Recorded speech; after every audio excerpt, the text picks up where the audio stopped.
count it. Will he go for the three-peat? We'll find out on tonight's show. Ladies and gentlemen, without further ado, Brandon Talisesky, how are you doing?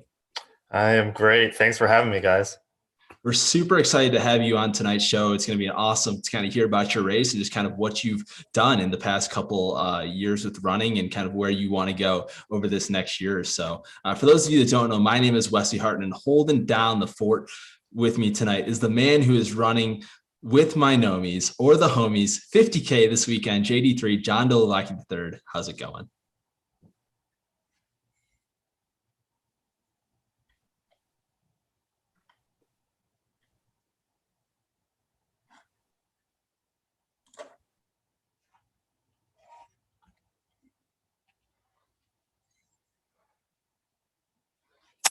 I am. Yes, I am drinking a Sloop Bomb IPA in my lovely Wawa koozie. Okay, big. I love the Wawa. I think it's a big East Coast. So, like, yes. Let's just dive into this for 60 seconds. Yeah. How much better is Wawa compared to Sheetz? Because there's a lot of Midwesterners in this thing watching this, and they're going to be a little offended. But let's just tell them why. So I grew up with Sheetz actually in my hometown, and I'm a Wawa convert. So Wawa is definitely much better than Sheetz. And probably one of my favorite things at Wawa is the pretzels. So I get the soft pretzels. So actually after the race, I got Wawa's soft pretzels, and we actually went to the Philly pretzel factory and did a little taste test between the two to see which ones we like the best. And the results were? Wawa. Boom. That's the hard hitting analytics that we're looking for on Ridge Runner Live. This is awesome. John, what are you drinking tonight?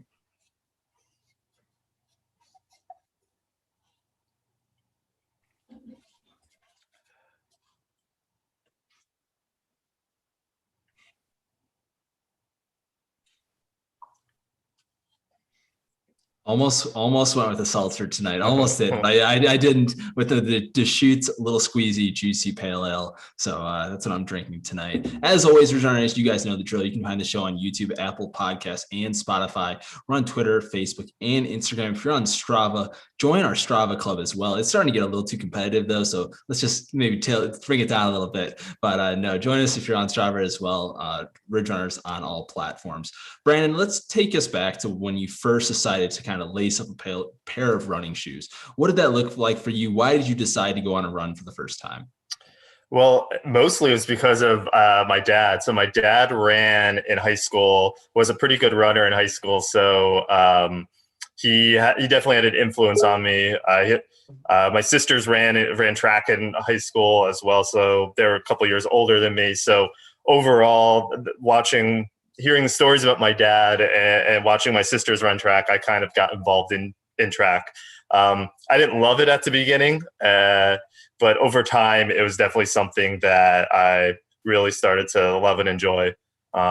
So that's when I first started to run. And then from there, it's just kind of like gradually built into marathons and to where we are right now. So what did that progression look like? Obviously, you kind of talked about it, but like, what was like the reason that you decided to like dive into an ultra? I've always it's kind of interesting, kind of being associated with the running scene, but like to do an ultra takes a special kind of person to kind of want to do that. What made you want to do it? So once I moved to New York City after college, I had to take a couple of years off due to injury, and then when I came back, I definitely just hit the running scene. I joined the Front Runners Running Club, part of New York Road Runners. Got super involved. Did 4 or 5 marathons a year, and I eventually got to a point where like I was ready for something different, something new. And my friend Steve Walden. He's a good and bad influence on people, and he recommended that I try an ultra because I figured why not. So my first ultra ended up being the JFK 50 in November of 2018, and from there signed up for at least one ultra a year since then. Well, I mean, first off, you got to say that that's a good person right there. that person is not bad influence. That's a good influence. So we're good with that one. How did you do for because you said you ran your first was a 50 miler, so that's a pretty big jump, like jumping from the marathon to a doubling basically. So like, what was your training leading into that, and what made you go for the 50 over like 50K and stepping up? Again, probably the bad influence, but honestly, for my first marathon or first ultra, it was not great training. It was mostly my marathon training. It was 2 weeks after I ran New York City, so I just used whatever marathon training I had and did this 50 miler. I think the benefit is it's not as difficult as a course as many other ultra marathons. There's some hills, but then there's 26 miles of flat on the tow path in the middle of the race. So I knew that going in, but I really just tried to stay as relaxed as possible as long as I could, and then just held on. And so luckily it worked out enough that I was able to finish. What was your first time at the JFK 50 miler? 7 hours and 20 some minutes. Absolutely moving. That is an awesome time there, especially at a race like that to debut your 50 miler. And like that race, like you said, it's got a little bit of everything. I think it's kind of, but it's just so competitive too. It's hard. Was it hard not to get sucked into the competition? Obviously, there's so many epic runners that are there. Like, are you getting pulled along on the beginning section there? Well, this year, the year we ran it, it ended up being the trails. It snowed like 2 days before. So the trails were just ice and snow the whole way. So I think by default, I had to slow down because I was afraid of falling over. So I think that also helped. And also my partner also ran the 50 mile with me as well. So we just held each other accountable of not going out too fast, which again, I think ended up us both finishing the race in respectable times. That's awesome. That's awesome. We love to hear that. So kind of, you said one ultra a year kind of from that first one to where we are now. What have you been looking for in your ultra running? Like what has kind of been the draw to, to different races? Like what was the reason you kind of signed up for the Dirty German Endurance Fest 50 miler and kind of dive into that? Yeah. So I went to school in Philadelphia at St. Joe's, and I had a number of friends who actually ran the 50K at the Dirty German. So they have a 25K, 50K, and a 50 miler. So I knew of this race all the way back in 2010, 2011, 2012 timeframe. So it was always on my radar to do. And then going into last year, I signed up for it because a couple of my friends in the area, I actually was the bad influence and convinced them to sign up for this race going into right after the Boston Marathon. So signed up for it, and unfortunately it was canceled due to COVID. So then I ran it virtually in the fall and then signed up for it as my tune-up for my first 100 miler, which will be at the end of June. So 6 or 7 weeks out from the 100 miler, I figured this would be a good time to test it out and see how 50 miles go. Well, we'll kind of dive into that a little deeper in the episode, I'm sure, because it'll be super interesting to kind of learn about your training and kind of the details behind the 100 miler later this year. But let's dive deeper into the Dirty German 50. What was the race atmosphere like kind of at the day before or at the starting line where you kind of got there? And what was the vibe pre-race like? It was pretty chill. I mean, most people were pretty excited. People are already setting up their tents and their chairs for the post-race, which was fun to see. But I mean, it was very low key. I think people were pretty socially distant. So that was good. I mean, the race started on time and there were no issues. So logistically, it was great. Super easy. One of the easier races I've actually had before, which was great. So vibe before the race was great. I mean, I was a little nervous, a little excited, which is expected, of course. But overall, it was nice pre-race. Let's jump a little bit into that race and kind of talk more about like the first few miles and how it started unrolling towards the ends, and maybe we can get into some of the ups and downs you may have obviously had during that race. Yeah. So actually, it was funny. The first 100 meters, I essentially took a wrong turn. So I didn't know exactly how the course went the first little bit. They had a couple cones, but I didn't realize you just followed the cones. So the first half mile or so was a little interesting, but then I was able to get into my groove, so to speak. But the first couple miles, I just tried to stay as calm as possible, try not to go out too fast. So that was great. And just to get a feel for the course, because the Dirty German course is 3 loops of Pennypack Park. So ideally get your bearings in the first loop and then try to be comfortable for the second and the third loops if you can. But overall, started the race went pretty well for me. So I was pretty pleased with that effort. Yeah. Was there anyone else with you, or were you kind of taking it out from the lead? Like, were you just all by yourself from the first 100 meters? Yeah, I was generally by myself that most of the race. So the first 100, 200 meters, I was probably with people. And then from there, at least for the first loop, I didn't see anyone else until I got back to the starting line when the 25K people were starting. That's awesome. You were probably just like, wow, I saw Wesley's prediction video. It's going to go out here, torch the race, and not even leave it a question. That's awesome to hear. So kind of going through that first loop there, what were some of like the things that you were trying to focus on early in the race? Obviously, the first part of a race, you just don't want to make any big mistakes. What are you focusing on in those miles? I was focusing on trying to stay as smooth as possible in my nutrition, because I figured if my nutrition's good at the beginning of the race, then it'll pay dividends in the latter half of the race if I'm having trouble fueling at that point. So I was trying to stay as smooth as possible, but I was also just trying to understand and learn the course. So where can I, quote unquote, relax? Where do I have to put an extra effort in to get up this hill or to get around these turns or whatever it may be? So it's really learning the course, staying as relaxed as I possibly could, and going from there. What did your nutrition look like? What kind of stuff were you taking? So for this race, and I tried it out one time before, so maybe that was not the smartest move, but it worked out fine in the race. But I'm trying, Scratch came out with something called Super Fuel recently. So I wanted to give that a shot because I knew in other ultras, fueling was somewhat of an issue for me in terms of getting enough calories in. So this is designed to be very easy on the stomach and has like 400 calories and 20 ounces. It's just like a mixed drink. So I figured I would try that out and see what happened. And I had no issues in the race. So I used that a lot. And then I've gotten better at eating more solid food. So like some rice cakes, some pizza, some bananas and things like that. That Super Fuel sounds super interesting. Is it like a bottle? Like, is it like or how does it come? It's a powder. Yeah. So you can put their serving size goes up to 7 scoops. So it has the 400 calories, 100 grams of carbs, and a lot of sodium in it. And there's probably some other stuff in there as well. But overall, it's just designed to be, if you're struggle with getting fuel intake, this is an option. So I decided to give it a shot, and I was pleased with it. That's awesome. Yeah, I'm sure Regeneration Nation members are going to start seeing what the Super Fuel is all about. That's awesome. That's the trick to winning 50s. I'm kind of curious. So Loop 2, take us through it.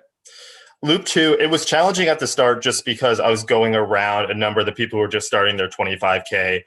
So I had to meander around some of those people, and some of the trails were a little more narrow at the first couple miles of that loop, especially. So going into that second loop, I was more just, again, trying to stay relaxed. I was definitely feeling a little tired by that point as well, but I knew in every race you're going to have your highs and your lows. So I just figured if I could just take one more step and I feel good, like let's just keep going. And so I really just tried to stay relaxed. And then the second half of that second loop, I started to feel a lot better. So again, ebbs and flows in a race. It's just natural cadence of that. So overall, second loop went well. Fueling was great. And then by the end of the second lap, I was feeling pretty good going into that third lap. Awesome. We have first comment from Eric Anderson in the chat saying that's awesome about the Super Fuel because it's double the calories of Tailwind. Yep. So one bottle to get your whole calories for the hour pretty much on that one. But exactly. And then rolling into the third loop. So you finish your second loop, you're feeling pretty good. You kind of got it figured out towards the second half of that loop. Third loop, all good, or was there problems? There were no real problems with the third loop. Pretty much I was feeling good, and then I got past the start line to start the third loop, and I started to feel bad again. And I was like, okay, this is my last loop. You're in the lead, like don't blow it. And so again, I just tried to stay as relaxed as possible. I knew my fueling was okay. I knew my pace was still pretty good. So again, just relaxed as I could. And then I was wearing a bag, and then towards the last aid station, I actually handed my bag off to my partner who was watching who was helping crew me in the race. And I think that was mentally a relief to knowing the last 5 or 6 miles I didn't have a bag. I just had my handheld, and I just went after it, and I felt great the last 5 miles. Did you get a big energy boost throughout the race? Obviously, like when you're passing the 25K runners and a couple other people are like in, I'm going to say lap traffic. Is there an energy boost for you in that moment, kind of like still being around other people, even though you're kind of running your own race out in the lead at that point? I mean, for the first lap, I was by myself for most of the race, so it was a double-edged sword. So it was great seeing people because I haven't for a while, but it also, there were times it did slow me down a little bit. But I mean, that's the nature of any race and any looped course, especially, right? So if there's other races, other events, so it wasn't an issue, and it was going into the race. That's expected, so wasn't too big of a concern, and I think overall it helped me. Just trying to mentally not have to focus on my pace and just focus on something different for a little bit. Kind of looking back now, obviously, what was one thing that kind of surprised you most about this race that obviously you kind of been having on your penciled in on your calendar for a couple of years now, but what surprised you most after completing it this go round? I was very, very pleased with just like the end result, because I ran a 50 miler in December of this past year. And I know this course was much more difficult than the 50 mile I ran this year, and I ran a faster time. So I think just like going into it, I was very, very pleased with the effort, and I'm just happy that all this training that I've been doing has paid off. So I think that was my initial reaction. That was there's some satisfaction, and nice to see with the efforts lead to something pretty cool. I mean, obviously, I think you were the 5th fastest time in course history. A couple people on Instagram were curious. They're asking us, "Will you go for the 3-peat at this race in the future? And will we see it next year?" To be determined. We'll see how this 100 upcoming goes. But we'll see. I'll probably do it again at some point in time, but maybe next year, maybe not. I haven't decided yet. That's awesome. So let's transition out of this race. And I'm super curious to know how your training is going for your first 100. This is something that a lot of our generation kind of relate to, or, try to continue to get better at 100 milers. So I think it's always interesting to kind of hear these stories. So let's talk about what the 100 is, what race are you doing, and kind of why you decided to sign up for it. Yeah, the race I'm doing is the Great New York 100. They classify it as an urban adventure. So it's essentially 100 miles around New York City. So you start the race and end the race in Times Square, and you pretty much hit all the boroughs at some point except Staten Island. So you go all the way up to Van Cortlandt Park, past LaGuardia Airport, down to the Rockaways by JFK, Coney Island, and then back across the Brooklyn Bridge into Times Square. So you really go everywhere throughout the city. So that was something that really lured me to try to sign up for this race. But actually, this almost never actually happened. So my whole fall, I was training for the Rocky Raccoon 100 miler in Texas.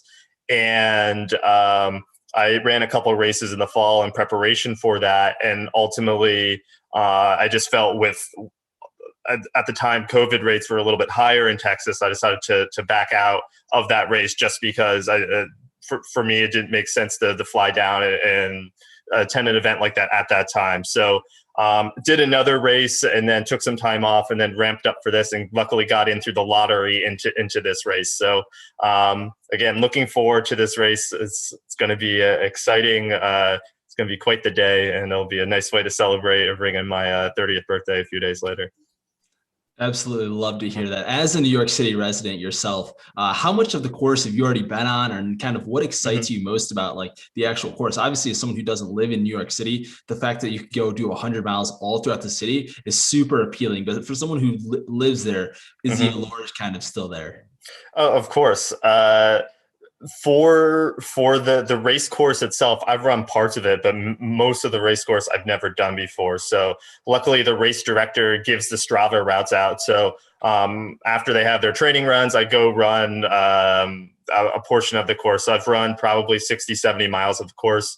My next long run will be the portion of the course pretty much from the Arthur Ashe Stadium where they play the US Open out to the Rockaways by Coney Island.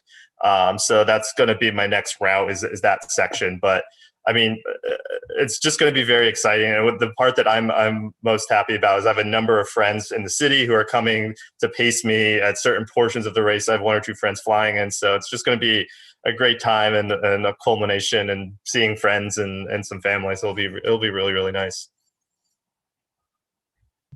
That's pretty awesome. Do you have a favorite area that you're excited for of the course that you're really looking forward to hitting on that day? Yeah, there's a few besides the finish line. I would say there's a view about mile 40 that you're in the Bronx and you take a turn and you just have a whole skyline of the city. So it's unobstructed. It's if you're familiar with New York City, you're in the other side of the Guardia, so you literally are just looking out into the water and then the skyline. It's that part will be great to see. And then I think it'll be interesting to get out to Coney Island, which will be about mile 70. So being by the beach, so just being in Center City to the beach, I think that would be pretty cool as well. So those are the couple areas that I'm looking forward to the most. Awesome. Got a great question from Eric Anderson in the chat saying 100 miles, well, more of a comment, but 100 miles on pavement will be very challenging. Yeah. What kind of have you thought about that? Are you going to be swapping shoes a lot to make sure you have a good cushion on, or what's your plan for that? Yeah, so my thought was going to be having a couple pairs of shoes with me, and if it makes sense, even potentially buy a pair that's a size bigger, half size bigger, just in case. But because we don't know what's going to happen, so definitely switch shoes. I mean, I've been trying to do some strengthening work as well, and trying to do a lot of my runs now that the trail race, the Dirty German race is over, to try to run more on the roads and prepare for that. So just trying to become a little bit stronger and switching shoes. But yeah, to be honest, it is unknown and definitely an asterisk in this race that I have no idea what will happen at mile 70 or 80 on pavement for that long. Yeah, that's going to be, I'll be hoping to hear from you on afterwards to see what to do for that one, because that would be the only thing that's like really keeping me from ever doing or considering 100 miles on pavement would be like, I don't do well anyways, so it would be like it's a big turnoff. The good news is there, especially in the first 20 miles, there's a number of parks in the city that you would never expect. I mean, it's not 100 miles on pavement, but there's probably 90 of the 100. So, I mean, at least you have some parks. But I think that's another cool part of this race is you go to parks I've never heard of before, and I've been in New York City 7 years. So I think that, again, that's another cool part. But yeah, it's going to be very difficult with the pavement. So what's your training look like going up into this race? Obviously, like you kind of talked about it with this race and kind of using this race as a big part of your training. What do your weeks look like mileage wise, and kind of what have you been focusing on specifically each week? Yeah. So I've been, the main ultra training elements of my training I'm doing a number of back-to-back long runs. So 30, 20, 35, 18, stuff like that. I kept elements of my marathon training as well. So I usually follow Jack Daniel's 2Q program in the marathon cycle. So I try to do at least one, sometimes 2 quality workouts a week. So a lot of threshold miles, and occasionally some work on the track. So overall, I only actually run 5 days a week, but I've been averaging 60 to 70 miles per week. But that's including the long runs on the weekend. So been trying to do most of my big mileage efforts on the weekends, and then during the week I do a lot more of my speed work. John, I think there's another question here. Yeah, there is another question in the chat. It's from SM Colley. It says, what's your favorite trail to train on in New York City? Ooh, favorite trail. I like Van Cortlandt Park. I think that's good. There's a number of trails up there. I like running the 5K course up there. There's also the Riverdale Park as well. That was one of them that I found out on my first training run. So that's literally right above me. As a person who lives in Manhattan, you very rarely leave Manhattan. So it's actually just across the bridge from me, not even 3 miles away. And then I ended up really liking those trails up there too. So there's like 2 or 3 mile loop up there. That's really nice too. So right now, those are the 2 favorite trails that I have, at least in New York City proper. Awesome. And kind of going off that, I just have a quick question. Like if there was a touristy trail to kind of do, like one, like kind of you must do if you visit for a weekend, what would that be? I mean, it's hard. I mean, Van Cortlandt Park's probably it. But there are actually trails in Central Park, the Northwood. So it's not much. It's like a mile or two. But I've only run it once. But there are trails there. So if you want to explore more of an unbeaten path in Central Park, that's the place to go. Awesome.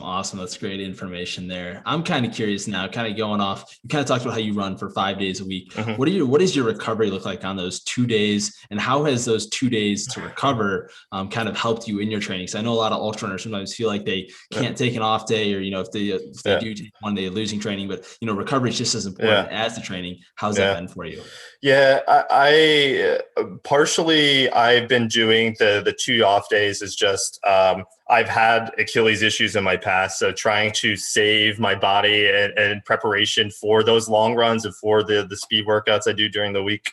I do think that my recovery has been okay with some of those, but I really make sure that I really listen to my body. So I do the 2 harder workouts or 1 harder workout, and then I slog the other miles. So I just take my time, and whatever I feels easy that day, that's what I do, whether that's 7:40 pace or 8:40 pace or whatever that is, that's the pace I go for that day. So I just take my time compared to my speed workouts. So that's what I try to do, and really just listen to my body. I think that's the biggest element that's helped me stay injury free, or mostly injury free the last couple of years with the increase in mileage and longer runs.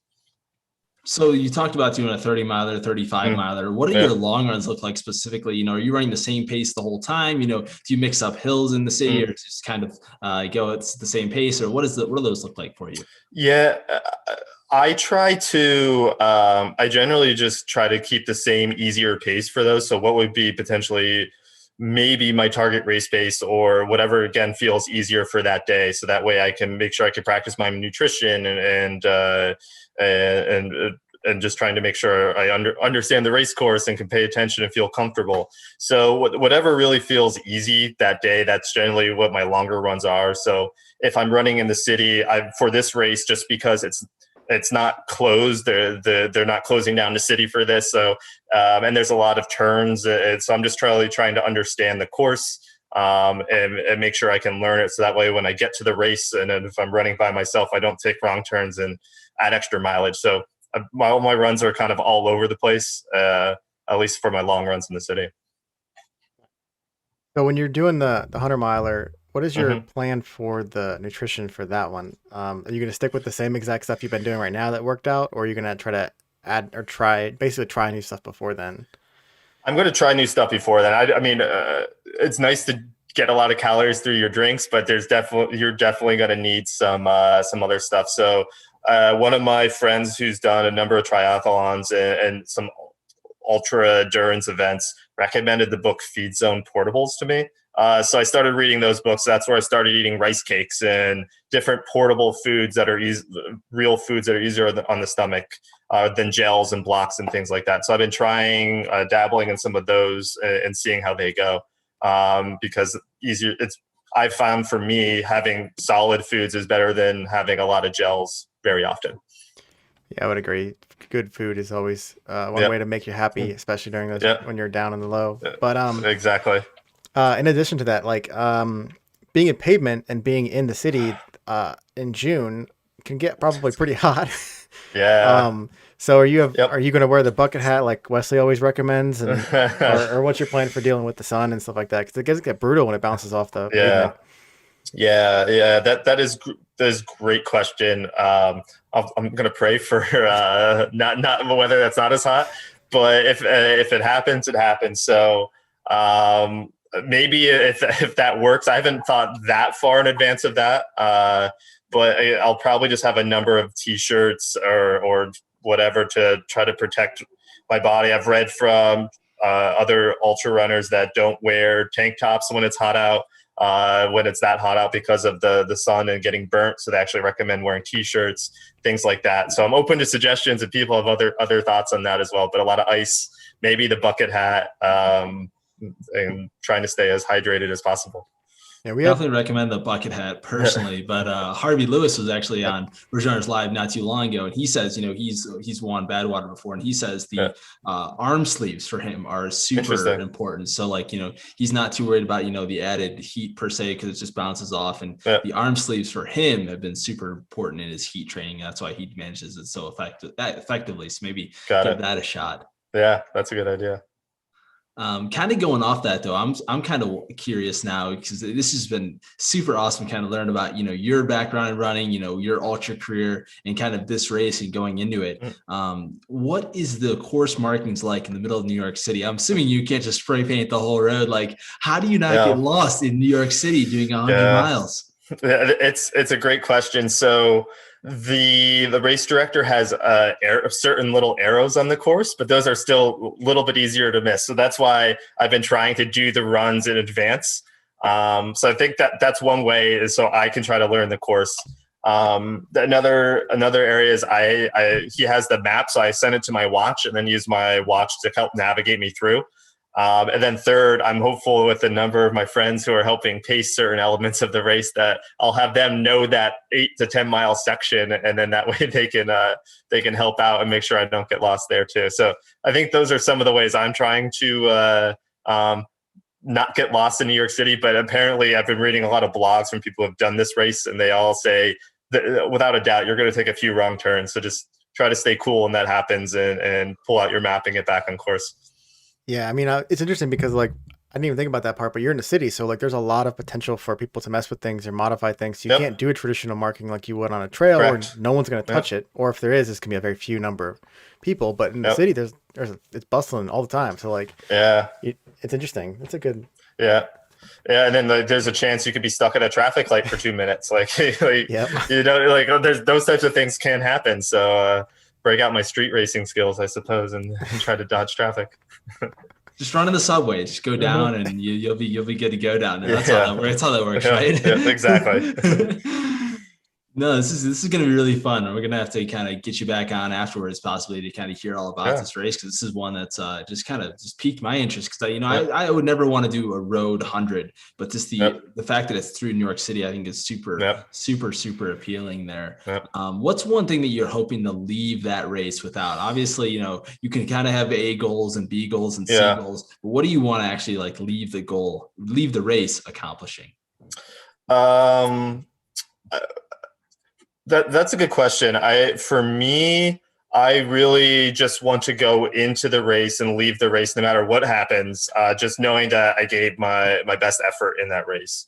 Because I don't know what's going to happen. I've never really won more than 50 miles in one go. So any step beyond 50 miles is brand new territory for me. So I really just want to make sure that I give my best effort, and then at the end of the day, if things blow up or if it gets too hot or whatever and I can't do it, then at least I know I tried. And I'm hopeful that won't get to that case. But if it does, at least then I know I gave it my best shot. Okay, so you're going to go in there and give it your best shot for sure. We're 100% confident that. Can we 100% say that you're going to go win this thing too? Win this thing? Is that what you said? Yes. I have no idea. I think there's some really good runners in this race. I'll give it my best effort, but I think I'm not going in for that. I'm going in to try to finish, and if that happens, that's great, but that's not the A goal. That's a good answer. We always like to try to peer pressure people and saying stupid things, but normally people are a little smarter than that. But no, we appreciate that. So, do you have a time goal kind of in mind though? Obviously, maybe not placement or whatnot, but what are some times that you kind of been looking at, or maybe ballparking as certain A, B, C goals? That is a great question, and I'm talking to a few people on that right now. It's hard to say. I've never done this before, but I look at my 50-mile time. I know it's not double it out of 10 minutes like it is in the marathon. So it's like, what is it? I don't know. So I'm still thinking and working on what I think that will be. I mean, it depends on the weather. There's a lot of factors on that. So I don't even have like a great time goal yet. I know I'm in good shape. So when I get closer to the race, it'll probably make more of a determination there. Awesome. Well, we hope it's a good time, and we hope it's what you're happy with. So, because obviously we want to see you finish. Looking at this race, what are your like most afraid of, or what are you most concerned about going into this race? Yeah, I think we talked about it. I think it's the pavement, the heat, some of those elements. I mean, that's the big defense of this course. I mean, it's 2,000 feet of elevation for the 3,100 miles. I mean, that's not for road for ultras. That's so flat, right? So I think those types of elements and just making sure that I just put a good effort in and just go and have a good time. I worry about just blowing up with injury or any of those factors. But again, I think that's natural. 100 miles is a beast of an event. So not everyone finishes 100 miles. So I think those types of things, but I'm just trying to trust my training and my nutrition, and hopefully that will get me across the finish line. I think it's kind of important too. You kind of touched on a little bit that you're going to have like pacers and crew members out there as well. And I think sometimes, at big races, like in a 100-mile distance, I think it's if you have good pacers and good crew, I think that only helps you like a ton compared to if you just have good or to average crew/pacers. So what do you think their impact on you will be? And do you get pacers in this race, pacers from the beginning?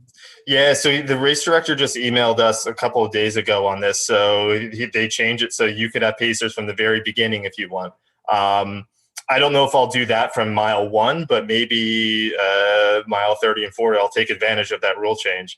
But a number of friends who I've run many miles with as well. So I'm expecting some good music, some good company, and a couple of friends are even willing to run 30 or 40 miles with me if I want. So they're good friends. So I will be very thankful for them. And then again, my partner will be driving around in his car, checking for me and making sure I'm okay, and he'll track me throughout the day. So I think I have a pretty good crew, and a number of people have done 50-mile races or multi-day endurance events. So I feel like I have a pretty solid crew of people behind me. We love to hear that, especially, kind of hearing your journey in ultra running and whatnot. Who have kind of been some of your running influences throughout your life, and kind of how have they shaped who you are today as a runner? Yeah, I mean, my first one is definitely my dad. As I mentioned, he got me into running. I was thinking before this show, it would be really fun if I could actually do a race with him. He can't run as well. He had just got double knee replacement, so we never actually have gone on like a run together. But I think it would be very fun back in his prime when he was a really good runner in high school. That he was more of a miler. I'm more of a distance runner, so probably about the 10K mark would be great. And we had a little competition. I think that would be pretty fun if that could have ever happened. But definitely my dad again got me into running. My track coach in high school actually recently passed, but I've stayed in touch with him up until he passed away about a year ago. So he's just been a great influence. I usually caught up with him after most big marathons and races that I did, because it was always just nice to let him know. And he was always the most optimistic person. So I usually take that into my events and just think of some of the lessons he taught me. And I sometimes hear his voice be like, dig deep or keep going. So he's been a huge influence on my running career. And then again, probably that one friend I mentioned earlier, Steve, he's that good and bad influence as well, but he's been like an unofficial coach for me the last few years. So thankful for all his help, but he knows how to push the buttons, and sometimes you don't like that. Yeah, it's also awesome to hear about why people run and stuff like that. So it's good. It's always heartwarming to hear, family and friends being the reasons that you push and dig deep. And almost wanted to say, like, especially with like track coach, like telling him to dig deep, like that's got to be like a huge motivator when you're like way out and you're really in a low spot and like want to drop. That's got to be awesome. Agreed. He was the one who was my dad got me into running, but my coach got me to really love running. And so I do definitely think about him on some of my runs, even today. So it's great hearing and thinking of him, and I know he would get such a kick even out of like this today. So it would be very cool, and hopeful to put in a good effort at the end of June, even for him. So it'll be great. Well, we're excited to definitely see that happen. Kind of wrapping up your training discussion going into this race now. What's one piece of advice that you kind of you're in the thick of things with your training for your first 100? What's one piece of advice you would give someone who's starting their training for their first 100?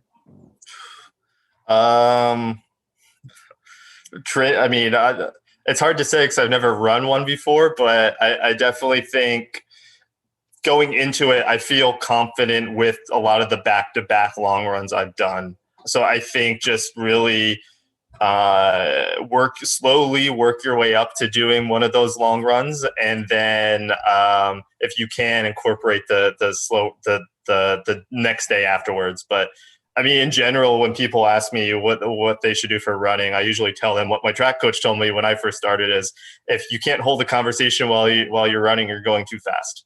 So I do believe that if you're a first-time runner, that is the best piece of advice. And even in a 100-mile event, that's probably good advice to hold as well. Awesome. Do you do any like additional cross-training stuff in terms of like a lot of walking or hiking or, weightlifting and stuff like that? Is that tie into your training? I've been trying to do some more of that. So recently I've been doing the last 6 months or so, I've been trying to do a little bit more stretching, but I'm doing a lot of squats and workouts with the bands. So I just have bands around my legs and try to do different things around my apartment. And then occasionally I city bike around New York City, and those bikes are like very, very heavy. So in some ways that's a pretty good workout.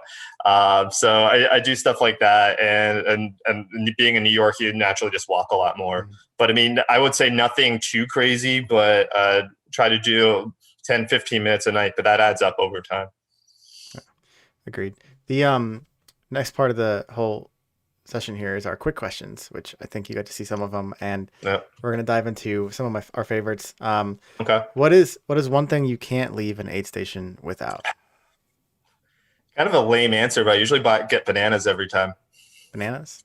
Bananas, yeah. Answer. Bananas are great. I love bananas. It's definitely an underrated answer. It's one that doesn't get talked about too much. People love double stuffed Oreos, but bananas are ones that people always take out with them. So we kind of love to see that. Do you have any pre-race rituals that you do?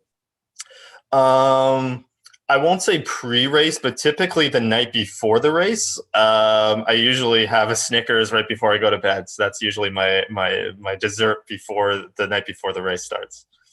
What about post race?